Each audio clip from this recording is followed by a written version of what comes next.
Yeah. Two. Yeah. Aye. I'm jacking the beat, you calling the cops, the yapping is cheap, I call you the ops, the rapping is heating, it's all cause of pop, you get a leak for the ball, get a drop, feel like I'm wrong when I double it back, cause I'm making it harder to catch that, but I covered the ticket, I call you to visit, you tipping and hit up the cash app, baby girl been around for it, yeah, in the old days, I was stuck in old ways, never really trying to flip the old page, young man tripping at an old age, thinking I was flicking, had a low wage, led the bro days, then a slow praise, thinking it'd be different, it would gon' change, then it really didn't, it's a cold game, yeah, ayy, all I really wanted was the money in the pocket, got over money, but the money ain't the topic, like Bill Doe and the money gotta stop it, kid need food and the whip need juice, I'ma get these views when the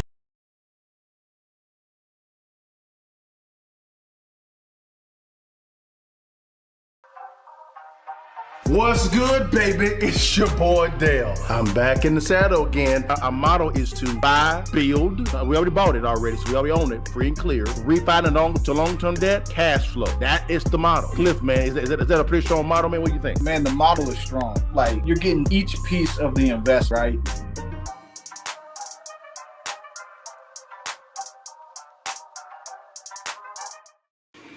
What it do, baby? It's your partner Dale and Cliff back in the saddle again, looking always better than you. So while you can, up front, we're going to say it with our chest.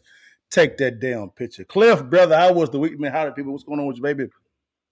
Good week, man. This is the market is moving. We starting to see banks do what they do. Man, phenomenal week.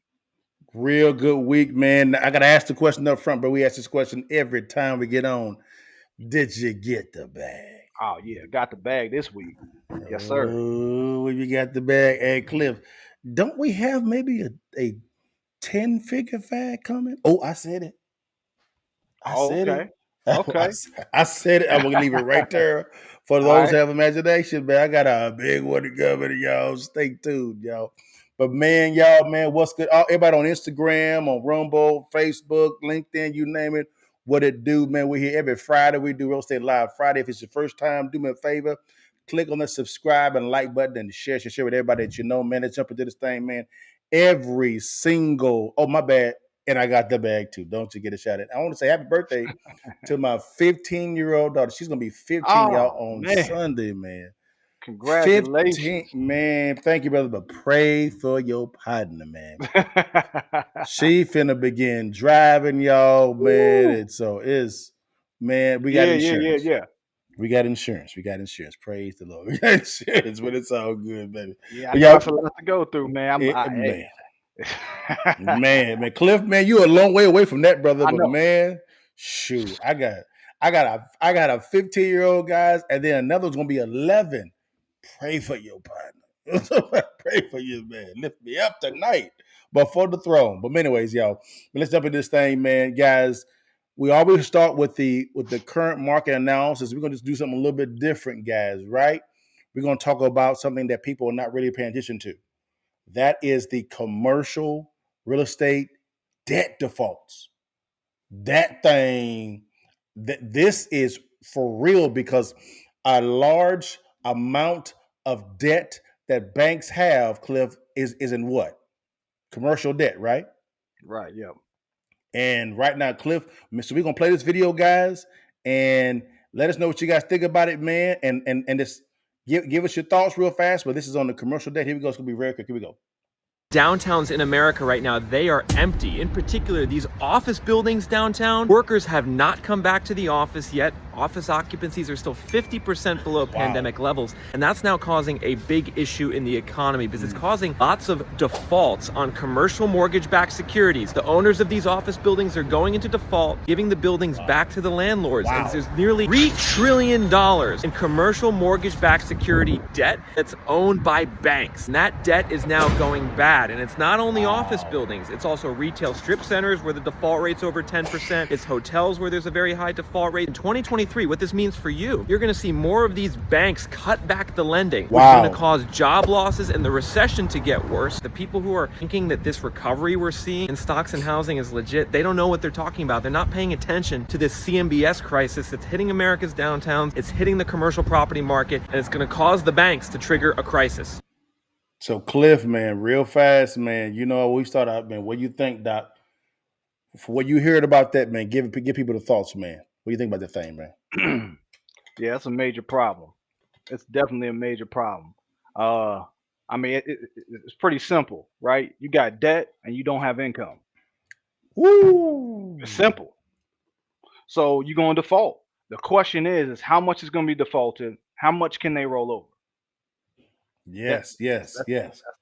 But I think what it's going to this is what I'm thinking right now, just from what I understand, it's going to be specific areas that are going to get hit the hardest. Okay. Los Angeles, San Francisco, New York, those areas, Chicago, they're going to hit disproportionately compared to other cities. Yes, they are. If you guys understood it, you know, when Elon Musk actually bought Twitter, they actually had an office in San Francisco, right? As soon as he bought it, he stopped paying the lease payment. Just stopped it because he understood what was coming. Again, sophisticated investing, understanding what to do. I'll give you an example. I was listening to Stephen A. Smith talk on a podcast. I actually posted it on my Instagram page. He said that he was in the green room, and this is before President Trump actually became president, like well before he even talked about running.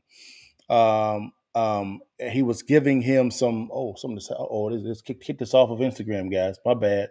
But it just gave him some wisdom. He said, Stephen A. He said, if you what did he say? He said, if you go to a bank and you borrow $3 million and you can't pay it back, he said, you got a problem. He said, but if you go to a bank, you borrow $300 million, you can't pay it back, we've got a problem. He said what he learned is he learned that whenever someone invests heavily into you, they invest enough time capital to make sure that you actually succeed. And so that is what's happening. And guys, those that are on Instagram, guys, I don't know what happened. It just cut off, guys. I'll get it back on. Give me 1 sec here, guys. Don't worry about it. Don't you worry. But Cliff, man, while I'm doing this, man, why do you think that these banks are having these problems when it comes to these commercial real estate debt defaults? Because big money is usually it's very restricted in terms of their revenue. So these big commercial buildings are not killing it, right? They typically are making maybe 8, 9, as high as 12%. 15 is probably the highest you're gonna see going downtown. So when they got them, interest rate was 3, 4%, maybe 5. Now that it's going up and they're having to pay more for that, and they're maybe have to roll over at 6. Well, some of them, I would say more than half are probably sitting at 8% interest rate or 8% returns, maybe 9. So when your interest rate goes to 6, now all of a sudden you're making 2%. Yeah, that's crazy. So what you're saying is the capital is not getting as squeezed. attractive. Yeah. So as we talked about last week, we talked about there being a significant pullback, right? Right. Yep. Guys, there's a significant pullback, and just to kind of let you guys know, those on Instagram, guys. But I don't know what happened. It just shut you guys off. So forgive us on that. We're coming right back in this thing. No problem with it at all. So Cliff, what you're saying to kind of put a button into it is they're beginning to squeeze a lot more because of what's going on with the debt, right? Exactly. Yep. So there's a pullback. You talking about that's what they call a pullback. There's going to be a pullback that he's talking about. So therefore, there's going to be a lot of less credit being pushed out there because of what's going on the commercial paper. That's Crazy. But let's keep going, guys. Man, guys. Now, also, guys, here's the main corporate here, guys. Airbnb and Vrbo. They have record revenue losses. Record losses, guys. Let's see what's going on this one, guys. All right. So for all those Airbnb investors, man, don't you worry. We're going to give you guys some game here in a second on what we would do, what we're currently doing now for any of those type of scenarios. We'll give you guys some game. So here we go. Let's see what he's talking about. All right. Airbnb liquidation is about to hit the US housing market, where we see hundreds and thousands of Airbnb owners be forced to sell their property, with the central issue for these Airbnb owners being something that's called Airbnb bust, the new trend where the revenue and profits for Airbnbs are collapsing, with the average Airbnb owner in America earning 21% less revenue this year compared to last year, with those declines reaching as high as 50% in certain cities. A situation that's going to cause a flood of inventory onto the housing market, because we're in a very interesting situation right now in America, where the number of rentals on Airbnb and Vrbo totals nearly 1 million, according to data from all the rooms. That's 65% higher than the number of homes for sale, according to Realtor.com. Now, that graph probably looks discouraging to a lot of you home buyers out there to see that so many of the houses that you could have bought over the last couple of years ended up as an Airbnb. However, we're going to see the reverse of that trend occur into the future now that Airbnb bust is here and the revenues are going down. But ultimately, I think this situation could be as bad as the subprime crisis. What in Cliff? Do you agree with that, man? He's going to unpack it in a second. Is this Airbnb and Vrbo revenue loss that big? I would say, yeah. I mean, the biggest problem is, and I had an Airbnb for over a year. Dale, you know about that. I was running that thing, and so I got to see it. I got to see the revenues. It was actually two locations on one lot, and so I got to see exactly how it was working. The biggest problem with Airbnb is competition. Simple. Who doesn't know about Airbnb? When it was revenue, when it was driving, it was new, it was hot, it was the next big thing. Now that everybody knows, well, shoot, why, you can just Airbnb it. Well, if you and your neighbor doing it, now everybody got options. And so now you're not getting as much revenue as you was before because everybody's doing it. Everybody's doing it, guys. So could this be as bigger or as big as the subprime market? I would say initially yes, but let's let him unpack it real fast and see what he's talking about. Let's see what he actually says, man. This is interesting. In 2008 for some of these cities, because people don't understand just how much shadow inventory is lurking in these housing markets from all the listings on Airbnb. I mean, let's just take a look at Phoenix, for example. In Phoenix, the Airbnb revenue per owner has absolutely collapsed from its levels in 2021 and 2022 down to only $1,700 per month. That's down 50% from where it was just a year ago. And what's scary about that is that the revenues in Phoenix are down 50%, while the supply of Airbnbs has nearly doubled in just the last 15 months. So you had all of these people in Phoenix and so many other cities in America over the last 2 years who said to themselves, hey, it would be fun to own an Airbnb. So they bought a property on Airbnb, or they decided to list their house on Airbnb. Say it again, Cliff. Supply and demand. That is, Cliff, unpack that, man. What do you mean by supply and demand, man? Talk to people about it, because this is your space. Yeah, it's simple. They wanted high revenues. You got high revenues. And once you do, what typically happens is everybody comes flooding in, and that becomes supply. Yes. There's more supply than there was last year, and now the gold rush is over. It's exactly like I said. It's like a gold rush. When you get out there and that first dude find gold, he comes back to say everybody, hey, I found gold in the hills. What does everybody do? They head up to them hills. Every time. So it's demand. Every time. Supply and demand. That's all it is. Every time, guys. It's and notice what he said. He said everybody thought it would be fun to make money in Airbnb and Vrbo. You don't invest off of fun. You invest off of strategy. What's the strategy? Strategy. Let's keep going, guys. We almost done.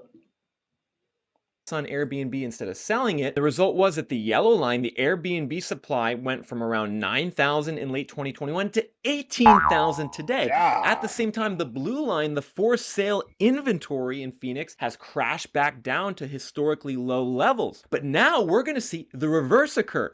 This Airbnb supply is going to crash down, causing this for sale inventory to go back up, especially because lots of these Airbnb owners used subprime loans to purchase their Airbnbs over the last couple of years. These Airbnb owners use something called DSCR loan to buy their Yes. properties in many cases. And what a DSCR loan is, it's the loan that they can get from a subprime lender where they don't need to provide proof of their personal income. Often they don't need a good credit score to get a DSCR loan because the loan is based on the income levels from the property. So long as the income levels are good, there's no issue. But if the income goes down because revenues collapse by 50%, then you have a big problem. You can see this is actually something that Bloomberg wrote about 1 year ago. They wrote an article talking about how Americans are building vacation home empires with easy money loans. And this article talked about a woman named Brenna Carls, based out of the Great Smoky Mountains, who was making $100,000 a month by being a mortgage broker specializing in loans for vacation homes in Eastern Tennessee. And one of her clients was a 29-year-old former grocery store manager in Columbus who bought 4 rentals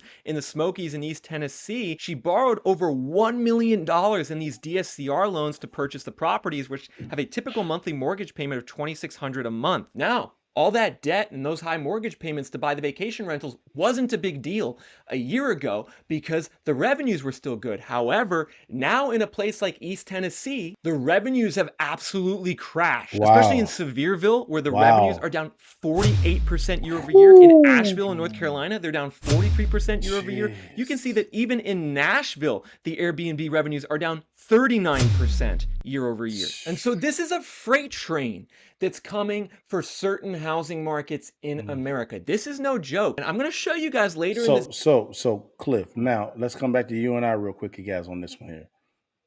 Now, that's a lot of bad news, right? Yep. Whenever there's bad news, what quickly follows? Or let me change the question. Whenever we hear bad news, do we ponder on the bad news, or do we look to capitalize on the bad news? I see. Oh, capitalize. Ooh, so will there be any acquisition opportunities with this whole thing? Oh yeah, man. Reach out to Airbnb owners, ask them if they willing to sell. Yeah, it's real simple, guys. Is whatever you mismanage, you will lose. And when you actually when they lose it, you can buy it for pennies on the dollar. Notice she said they bought it with subprime loans, right? And a lot of these banks, when they are taking a huge haircut on the commercial debt portfolio, now what happens is now you have this Airbnb going on with this DSCR loans. DSCR loans are not bad loans if it's attached to the right investment vehicle. I wouldn't do a DSCR on an Airbnb. Matter of fact, what I would do with Airbnb type of scenario, I would actually run the comps based on an annual rent rate, not an Airbnb rent rate. Because when things hit the fan, you can back into your safety net, which is what the annual rent, the regular rents, not the Airbnb rent. Does that make sense, Liv? Right. Yeah. Airbnb. So the reason why they're doing that is they're getting lower amounts than they were before. So Airbnb is very seasonal. In the summer, I was killing it, making good money. But then when it got to winter time, you have less travel, goes down. It's like a hotel, right? Same type of idea. Yeah. So you're not getting that consistent money coming in. Like you would traditionally. It goes up and down a little bit. If you don't hit that summer where you go up, it's just nothing but downs because you already know the wintertime, the fall, people don't travel as much. So if the summer don't hit like he's showing right now, the winter gonna be worse. And also, you got to begin to use good financial stewardship principles. Okay, you have record inflation. Look at the remnants, guys. Look at the remnants. And I think on Instagram, guys, it may be freezing a little bit. Forgive us. That's not us. But on yeah, you look at the fruits. Record inflation, 40-year high, right? Then what's happening is inflation is outpacing wages now, right? That's a bad sign. Just look at the remnants now. You actually have properties stay on properties. There's very few inventory on the market, right? But what's happening is it's costing more money from a debt standpoint. The cost of capital is higher as well to borrow. These are signs. These are signs. And so those type of signs, and then you have individuals who are your clients who are traveling. They are, because inflation is outpacing wages. They manufactured a pay raise, right, by putting on credit cards. That's a bad sign, guys. So your consumers who are paying more to live the bare necessities don't have a discretionary income to travel to these Airbnb places. And you think it's wise to get a DSCR loan and base that income on Airbnb rental rates?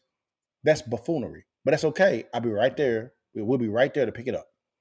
Don't you worry. And we'll get it for 30, 40 cents on the dollar. Am I lying, Cliff? I want to tell the truth. No, you're right. And then you're not even factoring the cost of other things going up. AC costs going up, water Ooh. costs going up. I'm telling you, again, having run an Airbnb, them costs can get expensive because when people come in your house, they ain't treating it like it's their house. They just they take a shower, leave it running, leave the hot water running. Mm-hmm. You know, turn the AC down to 65, 60 Yeah. degrees. Let it and just leave. And Yeah. let it run like that for 5, 6, maybe even 2 weeks. So you start getting high costs. And then you throw in the fact that it's inflation and those costs are even higher. It's a bad situation. Again, guys, look at the signs. Don't invest in hope. Invest with a plan. Most investors lose it when they invest in hope. I love investors that invest in hope because that just means I come and take your property. And guys, I'm trying to be as nice as I can, but in your face too. You see what I'm saying? People like me and Cliff, we do this, guys. We don't charge you no money to give you these principles. Why? You need the principles. Let's learn the skills by getting the bag. Does that make sense? If we can teach you the principles on how to find a deal, on how to get the right loan product behind your deal, principles, those skills come as we joint venture do things together. That's why we do real estate lives on Friday. That's why we have the Cash Flow Club as well. Also, that's why we have all this stuff, is so you can learn the principles, grow in the financial IQ, begin to notice these signs so that you can make a good, wise decision and know when and how to pick up those right properties. It's extremely simple, guys. It's extremely simple. So, Cliff, man, people love this segment at times when me and Cliff talk about this. Cliff, bro, what's going on with the economy? Talk to me, Doc. What's going on with the economy? The economy messed up. I use another word, but I'm gonna keep it family friendly. The economy messed up, right? Man, interest rates is up, inflation is up, debt is up. I mean, it's a bad combination of different stuff. And I like to listen to Wall Street Journal or Bloomberg, get a lot of information from them. Sure. And when you hear people who manage billion-dollar firms say, "I don't know what's going on," Trash. the market is all over the place. So from what I see right now, I'm more on the path that it probably will see cuts next year. That's what I see. But I never bet on being 100% right. I always hedge. I'm a hedge investor. I hedge my bets. And what I see as my hedge against that is that they continue to raise rates and hold, and we hold for 36 months, 3 years, maybe more. So what's more likely is we're probably going to end up in the middle of them too, where they're probably going to raise a little bit and hold probably 18 months. And they're probably going to sit in the middle of that. So I think we're more likely to see some bad things happening in the next 18 months. And maybe we get out of it, but it could get worse. I think it's gonna get worse before it gets better. Yeah. Now, I would say this here. This is where me and Cliff actually differ, and it's a healthy difference, guys. Um, um, I would say this. Cliff was right about them pausing. He was. So I got to give him a hand clap of praise. He was right because the Fed chairman did say 3 weeks ago that he would pause to see what actually breaks. I heard the word "see what actually breaks." And I said, "Oh, this is going to get worse." Then he came back a week later and said that they were going to raise the rates, right, 2 more times by the end of the year. I just said, "Oh, so my prediction has always been they're going to raise the rates." I believe that they're not going to pause anything at all. I think they're going to continue raising rates. The reason why is because of the fact that Congress will not stop printing. Notice that last week, last week or 2 weeks ago, the Fed chairman that was getting interviewed by a group full of reporters, and the reporter actually asked him, "Have you had a conversation with Congress about being more fiscally responsible?" Yep. And he said, "We're independent. I don't talk to him about that at all. Period.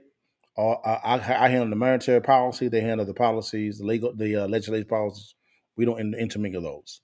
When he said that, I said, "This is confirmed. They won't stop printing. They can't. So therefore, he has to continue to raise rates because they're going to continue to infuse more cash into the system.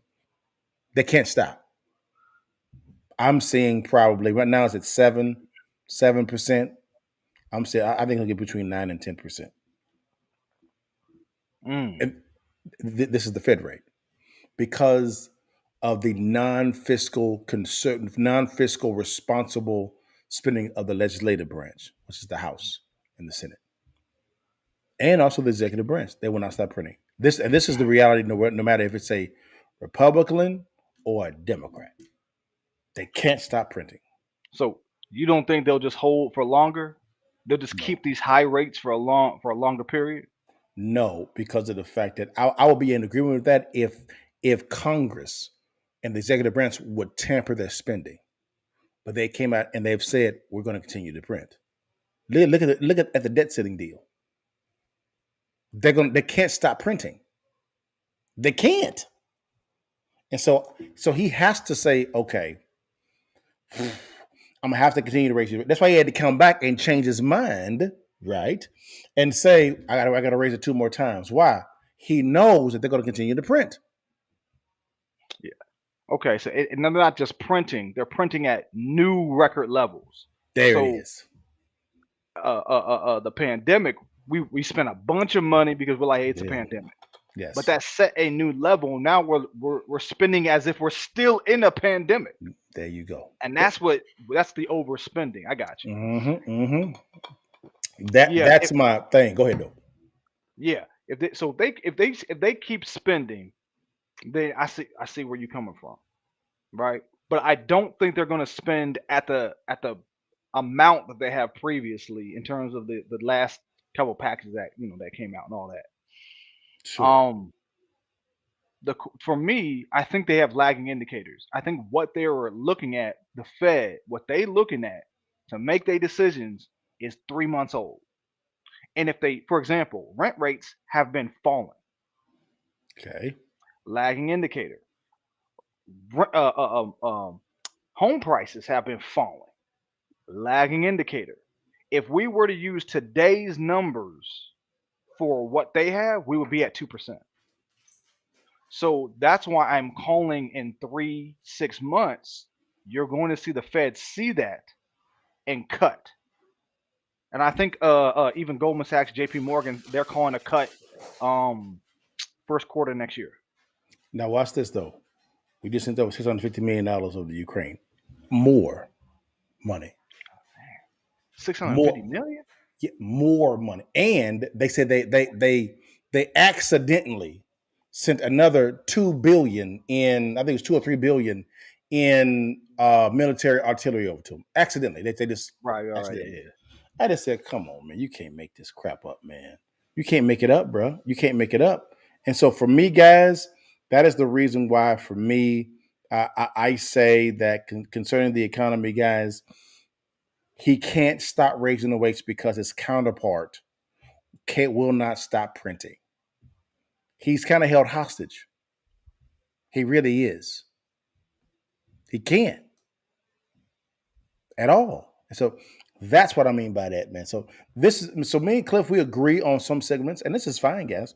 We disagree on some segments as well, guys. But this is healthy dialogue, healthy discussions. And yes, Aaron, I see you on Instagram. It is this is screwed up. And yes, Dustin, I'll say this live. This live will be live, guys, for 48 hours, and then it's coming down. I, I I don't know. I don't know what's going on, Dustin, man. I'll re-air it again on Instagram. Instagram, guys, something's going on.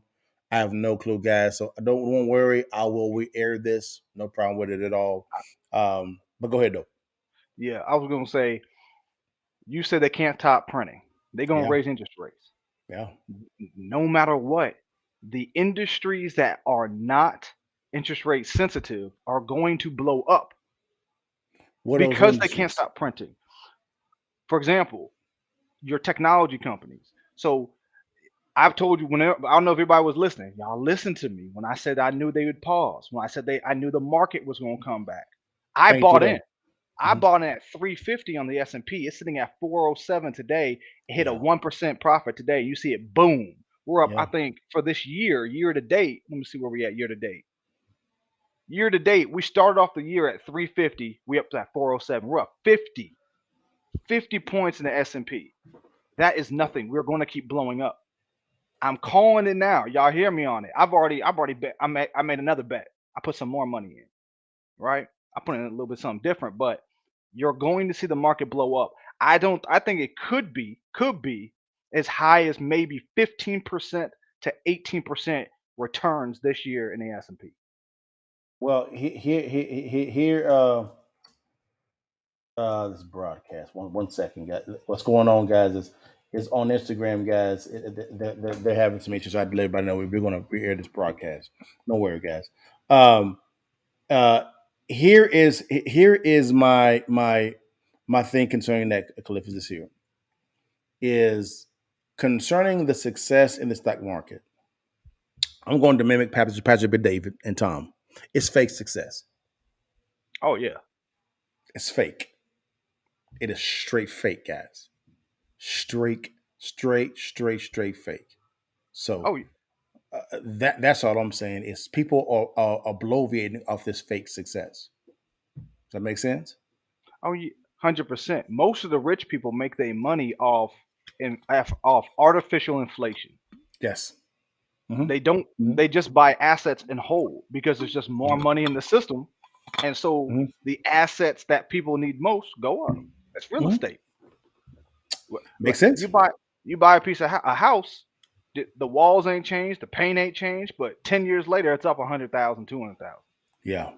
That's fake success. Yep. No problem with it at all. But those actually have the wherewithal and the financial IQ and the partnerships, access to capital, guys, they will have success, no matter if it's fake success or not. Now, say that, guys, because of this here. It's Cliff. We had a free masterclass, right, 2 weeks ago. Yeah, we did. Man, was it pretty cool, brother? Oh man, it was great. Packed house, right? Yeah. Oh yeah, it was fun. Great questions. Some of them in the chat now, guys. We actually had some type of bundle we actually offered, right? Mm-hmm. And that bundle was pretty sexy, right? Mm-hmm. Well, you know what, guys? Just for here it is, y'all. So, what is this cash flow bundle, guys? All of our courses, and we add new courses on a monthly basis. You get access to all the teaching. We talk about subject to investing, how to buy, renovate, and flip your first property in 90 days, how to build your power team, how to locate distressed properties in today's economy, how to formulate your LLC. All that is in this course. All of it is right here. And all it costs, guys, is $99 a month. Also, guys, That's all of it. You get everything out of it. Also, you get access to the Cash Flow Club. What is that? We meet monthly with our students and team, and we tell you bring your deals, bring your deals.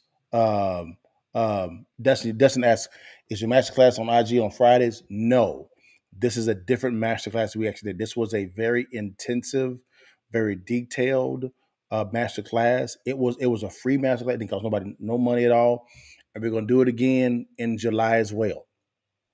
We're doing it in July as well. But this one, we didn't market for the first one. We had a full house. We're gonna begin marketing for this one. This is gonna be even more of a full house.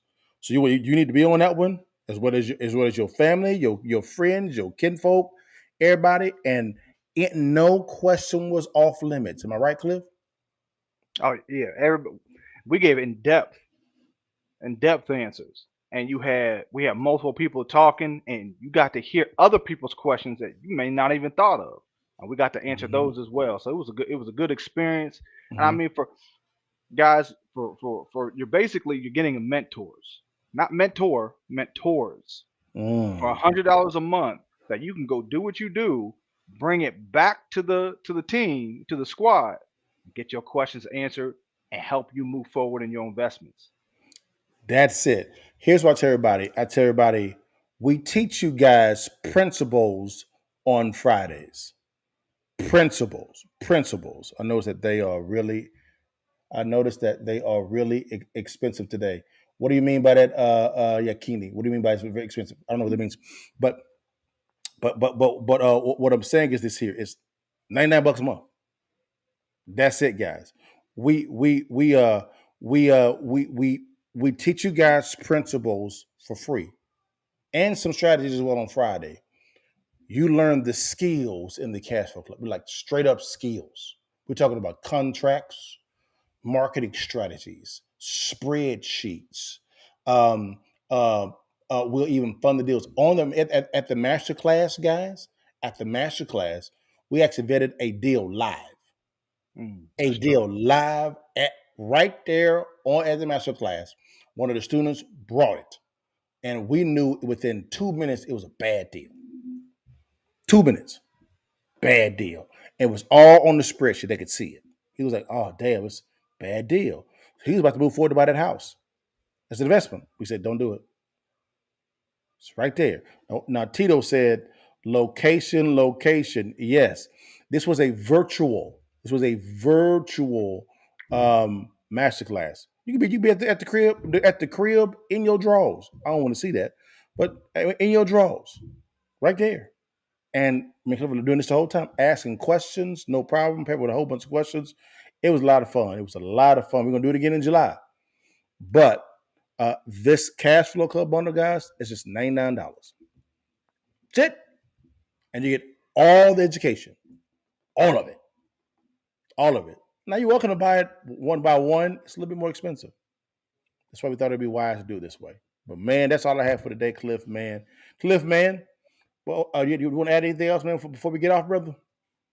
No, man, just to me, it's a great opportunity where you get people who we listen on a daily basis. This is what we do. Yeah. So ask questions, and the biggest thing that you have to understand is one deal. I say it all the time. That's my thing. Is one deal could change your life. My first deal, when I sold it, it made $24,000. Changed everything. It made reality. I was like, oh, less than 60 days later, I'm on number two. You know what I mean? Because it became real at that point. The money, the situation, how you do it, the process became real. So we just trying to make that real for y'all. This is just the first step. And Yakini, I think you're talking about expensive if you buy the courses individually. Yes, they are. The Cash Flow Club bundle, you get all of those teachings they can buy individually, all under one bundle for $99. That's it. That's it. So you're welcome to pay it a la carte as far as buying one by one. Do your thing. But if you want all the teaching plus the mentoring, you know what I'm saying? $99. That's it. That's it. We can't make it more easy. Our whole thing is we wanted to make sure you had no excuses, none at all. But That's all I really had. No problem, Stephen, man. Good to see you guys, man.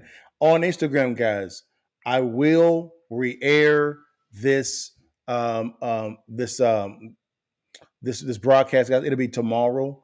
For some odd reason, Instagram is really freezing today. I don't know why. It'll be a live stream re-air so that you can watch it again.